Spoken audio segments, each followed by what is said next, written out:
everyone, it's Robin, RS Island Crafts, and welcome to my studio. This is Advent Day number 13. Lucky Monday the 13th. When I first picked this up, I thought fabric, but it went clunk. Fabric doesn't go clunk.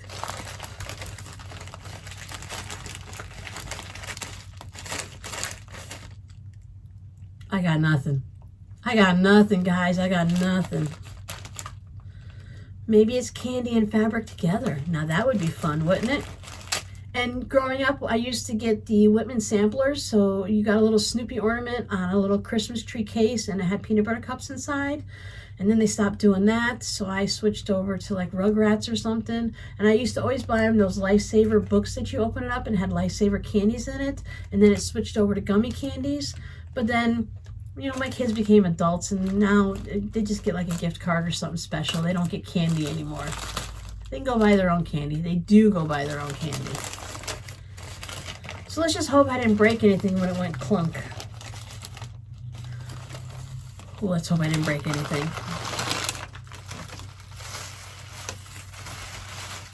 I thought egg beaters for a minute there. Hold on, hold on. Oh. It's not a little ceramic thing that can get damaged. Check this out. This is the cutest. I mean, look at the iron. It is. Do you ever have a cold iron and then you put your hand on it and you freak out because irons are hot? And even though you know it's not plugged in, you kind of freak out. This is great. There's nowhere to put water in it, so it's purely a hot iron.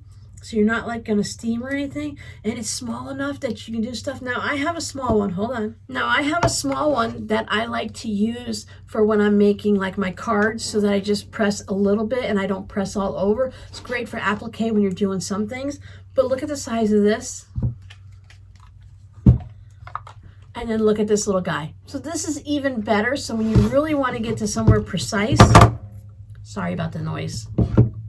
So you want to get to somewhere precise, this one you can add water to. I never add water to it. I always just keep it as a dry hot iron. And it has a really long cord, which is great when you're using it, but not when you're putting it away. So this one has a decently sized cord. I think this is going to be good, but just look how tiny that is. This is good too. So if you only use this for doing applique, fusible applique, you know you're not getting any of that fusible on your big iron. I try to do that with this, not to use my big iron for fusible applique, only to use this. So now I have a new little tiny cute little thing to add to my arsenal. This reminds me of the people that like to collect irons and then they just line them all up in the craft room and they have them in different colors and stuff like that. There's no holes on the bottom. So when you do, oh, you know what this would be really good for? Velvet ribbon. When you're embossing ribbon and you don't want to have any holes, this one still has 3 holes at the top so you can work around it. But if you want to work on some embossing ribbon where you put the rubber stamp underneath it and you put the velvet ribbon, did I say velvet? You put the velvet ribbon down there and you can emboss it so you can have like a red or blue ribbon with a snowflake embossed on it. So this would be perfect for that. I don't know where you got this, my friend, so if anyone asks, be prepared. We're going to have to tell them where it's from. If anyone else has seen these before, just put it down in the comments below if you own one or if you've bought one. And it's surprisingly heavy for the size. This one's the palm one, so you really hold it like this. But this one has that nice little handle, so you're still... I really like this. Thank you so much, my friend. See you guys tomorrow.